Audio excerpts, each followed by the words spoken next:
السلام علیکم ورحمۃ اللہ وبرکاتہ۔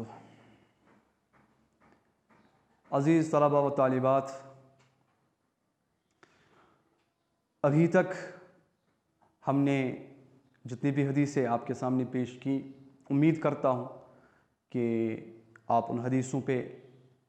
عمل پیرا ہوں، اور دعا کرتا ہوں اللہ تبارک و تعالیٰ سے کہ اللہ تبارک و تعالیٰ مجھے بھی اور تمام سننے والوں کو عمل پیرا بنائیں، آمین۔ عزیز طلباء و طالبات، قرآن ہی ہمارا لاہ عمل ہے، قرآن ہی ہمارا نظام زندگی ہے، قرآن ہی ہمارا دستور حیات ہے،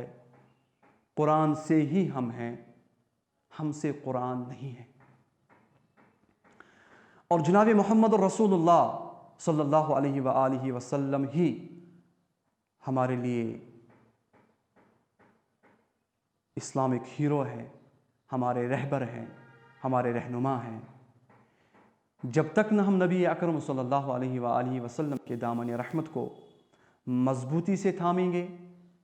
تب تک ہم کامیابی سے ہمکنار نہیں ہو سکتے ہیں۔ تو آئیے عزیز طلباء و طالبات، اسی حوالے سے ایک اور پیاری حدیث جو محمد رسول اللہ صلی اللہ علیہ وآلہ وسلم کی ہیں، آپ کے خدمت میں عرض کرنے جا رہا ہوں۔ عن ابی ہریرہ رضی اللہ تعالی عنہ قال قال رسول اللہ صلی اللہ علیہ وآلہ وسلم ثلاث دعوات مستجابات لا شک فیہن دعوت الوالد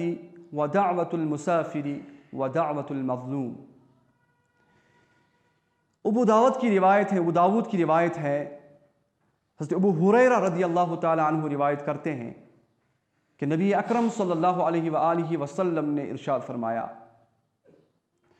کہ 3 اشخاص ایسے ہیں۔ اس بات کو ذرا اچھی طرح سے سمجھ لیجئے، کیونکہ یہ مسئلہ سائنس کا نہیں ہے، یہ مسئلہ SST کا نہیں ہے، یہ مسئلہ بایولوجی یا فزکس یا کیمسٹری کا نہیں ہے، یہ مسئلہ ہے جناب محمد رسول اللہ صلی اللہ علیہ وسلم کی پیاری سیرت کا۔ تو نبی اکرم صلی اللہ علیہ وآلہ وسلم نے 3 اشخاص کی یہاں پہ جو ہیں نشاندہی فرمائی ہے، جن کی دعا رد نہیں ہوتی ہے، یعنی جن کی دعا ہر حال میں قبول ہوتی ہے۔ سب سے پہلے نمبر پر نبی اکرم صلی اللہ علیہ وسلم نے فرمایا دعوت الوالدی، والدین کی دعا، چاہے وہ بچے کے حق میں ہو یا بچے کے خلاف ہو، والدین کی دعا بھی بچے کے حق میں قبول ہوتی ہے۔ اور حدیث میں آپ نے پہلے ہی سنا کہ نبی اکرم صلی اللہ علیہ وسلم نے فرمایا لا شک فیہن، کوئی شک کی گنجائش ہی نہیں ہے اس میں کہ وہ دعائیں قبول نہ ہوں۔ اب یہاں پہ ایک مسئلہ ہے، اکثر بیشتر سوالات کیے جاتے ہیں کہ کسی کے والدین پڑھے لکھے نہیں ہیں، جنہوں نے کچھ بھی نہیں پڑھا ہے، ان پڑھ ہیں، جن کو یہ پتہ نہیں ہے کہ ہم جو کر رہے ہیں وہ صحیح کر رہے ہیں یا غلط کر رہے ہیں۔ قرآن نے حقوق دیے ہیں بچوں کو بھی، اور قرآن نے حقوق دیے ہیں والدین کو بھی۔ تو کوئی پیرنٹ ایسا ہے، کوئی باپ ایسا ہے یا کوئی ماں ایسی ہے جو اپنے بچے کو ناحق بد دعا دے رہی ہے، ناحق کوئی باپ اپنے بچے کو بد دعا دے رہا ہے، تو اللہ تبارک و تعالی جو ہے نیتوں کو دیکھ رہا ہے۔ اللہ تبارک و تعالی سب جانتا ہے کہ یہاں پہ بچے کی غلطی تھی یا نہیں تھی۔ اگر وہاں پہ اس جگہ بچہ غلط تھا تو جان لیجئے کہ وہ دعا اس کے حق میں ضرور قبول ہوگی، کیونکہ نبی اکرم صلی اللہ علیہ وسلم کا فرمان ہے لا شک فیہن، اس میں شک کی کوئی گنجائش ہے ہی نہیں۔ ہاں، اگر وہاں پہ بچے کی کوئی غلطی نہیں تھی، والدین کی طرف سے ہی کوئی غلطی ہوئی، یا والدین نے کوئی بات صحیح طریقے سے سمجھی نہیں، پھر اگر والدین دعا کریں تو وہ دعا بچے کے حق میں قبول نہیں ہوگی۔ لیکن اس بات کا سمجھنا بے حد ضروری ہے کہ آج کل اکثر بیشتر جو بچے ہیں وہ والدین کے ساتھ مس بیہیو کرتے ہیں، ایسے طریقے سے والدین کے ساتھ پیش آتے ہیں کہ کسی غیر کے ساتھ بھی ایسے کوئی پیش نہیں آتا ہے۔ اور والدین کبھی کبھار فون کرتے ہیں، فون پہ پوچھتے ہیں کیا قرآن میں والدین کے لیے کوئی احکام نہیں آیا ہے؟ کیا نبی اکرم صلی اللہ علیہ وآلہ وسلم کی حدیثیں اس بارے میں خاموش ہیں کہ والدین بچے جس طریقے سے چاہے والدین کو فٹ بال کی طرح کھیلیں؟ اور یہاں تک پیرنٹس سوال کرتے ہیں، یہاں تک ہمارے جو والدین ہیں وہ سوال کرتے ہیں، وہاں جو سننے والا ہوتا ہے وہ بھی خون کے آنسو ہوتا ہے۔ کیا جب اللہ نے آسمان پر ایک ماں اور ایک باپ کی جوڑی بنائی تھی، ان کا نکاح ہوا زمین پر، وہ ایک ہوئے، تو پھر بچوں کو کون سا حق بنتا ہے کہ وہ ان کو الگ الگ کریں، ان کو جدا کریں؟ اس وقت تو آسمان رو رہا ہوتا ہے، اس وقت تو زمین رو رہی ہوتی ہے۔ جب بھائی آپس میں لڑائی کرتے ہیں، لڑتے ہیں، جھگڑتے ہیں،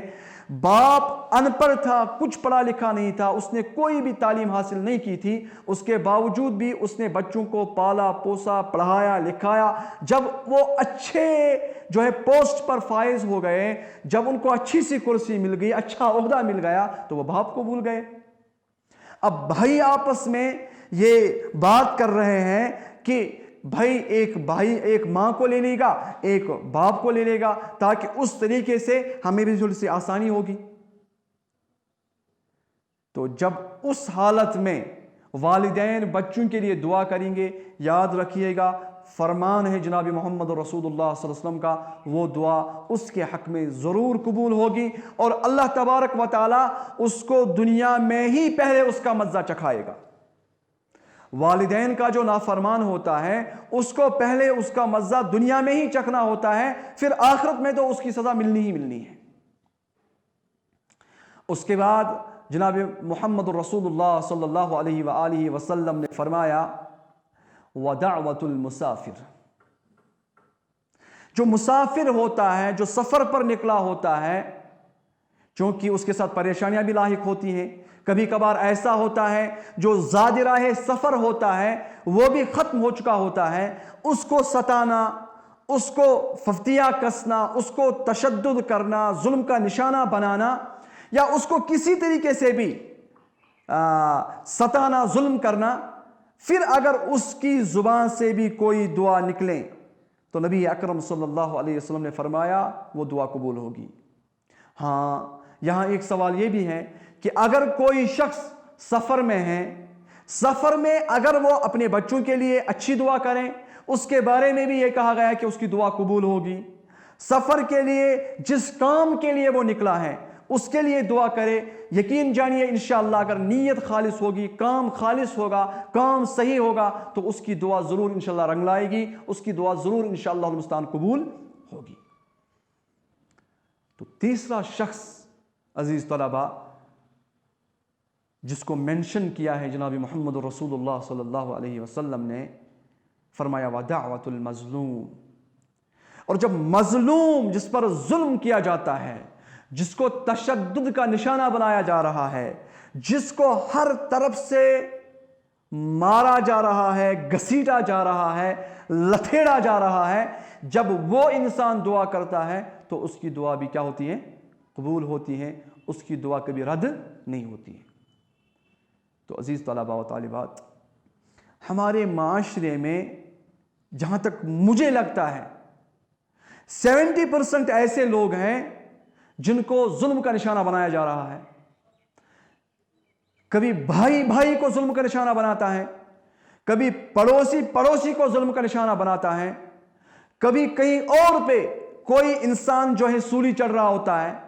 تو ہر طرف سے ہمارے اس سماج میں آج یہ دیکھنے کو مل رہا ہے کہ آج امت مسلمہ میں، جس امت مسلمہ پر دنیا کے دوسرے اقوام، دوسرے جتنے بھی مذاہب تھے، وہ سب رشک کرتے تھے کن پر؟ مسلمانوں پر اور رشک کی نگاہوں سے وہ مسلمانوں کو دیکھا کرتے تھے، لیکن آج وہی مسلمان اپنے ہی مسلمانوں پر ظلم کیے جا رہے ہیں۔ آج وہی مسلمان اپنے مسلمان بھائیوں کا گلا گھونٹنے پر جو ہیں تلے ہوئے ہیں۔ یاد رکھیے، جس سرزمین پر کسی مظلوم کے ساتھ ظلم کیا جائے گا،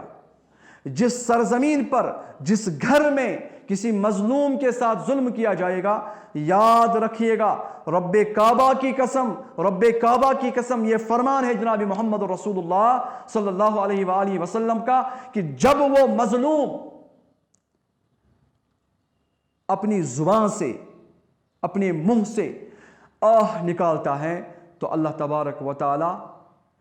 فوراً اس کی آہ کو قبول کرتا ہے۔ تو یاد رکھیے، جس نے ظلم کیا وہ تو غرق ہو کے رہے گا،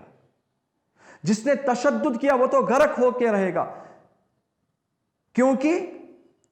اللہ تبارک و تعالیٰ کی جو لاٹھی ہے جب وہ برستی ہے وہ بغیر آواز کے برستی ہے،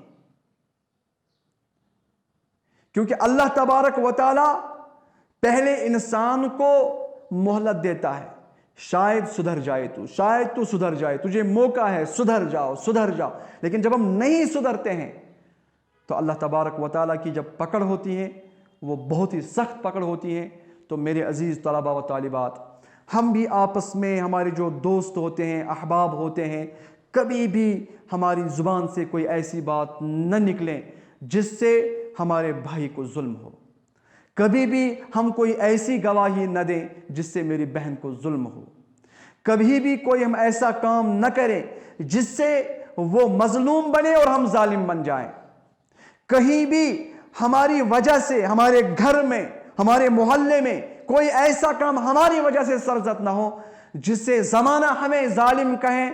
اور جس پر ظلم ہوا ہماری وجہ سے اس کو مظلوم کہیں۔ تو پھر یہ اس پر نبی اکرم صلی اللہ علیہ وسلم کی یہ حدیث صادق آئے گی کہ وہ جنت میں داخل نہیں ہو سکتا ہے۔ اللہ تبارک و تعالی ہمیں سننے سے زیادہ عمل کرنے کی توفیق عطا فرمائے، اور اللہ تبارک و تعالی سے دعا ہے کہ اللہ تبارک و تعالی ہمیں محفوظ رکھے ان لوگوں سے